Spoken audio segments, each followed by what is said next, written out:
ليه بننسى الأحلام؟ هنا يبان دور الحصين، وهو الجزء اللي بيحول الذكريات المؤقتة لذكريات طويلة.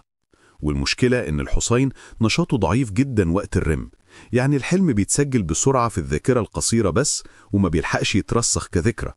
ولما نصحى وننشغل بأي حاجة الحلم يطير ويتبخر. ومع ذلك في أوقات معينة نقدر نفتكر الحلم، زي لما يكون الحلم مليان مشاعر قوية زي خوف أو رعب أو فرحة كبيرة. دي بتنبه المخ وتخلي الحلم يثبت.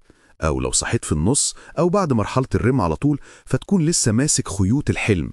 أو حتى لو ركزت عليه أول ما صحيت وكتبته أو حكيته فتدي فرصة للحصين إنه يخزنه.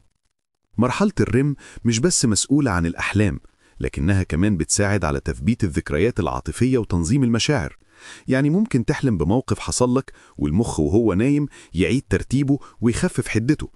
وعشان كده قلة نوم الرم بتأثر بشكل كبير على المزاج والتركيز.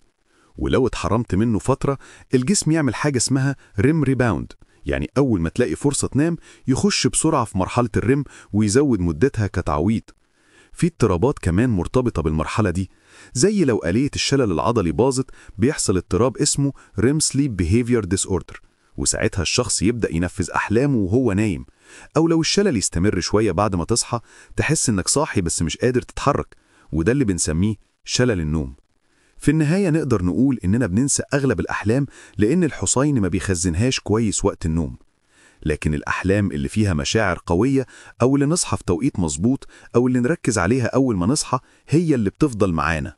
وكأن المخ بيعمل فلترة طبيعية بين عالم الأحلام اللي مليان خيال وبين حياتنا اليومية اللي محتاجة تركيز ووضوح.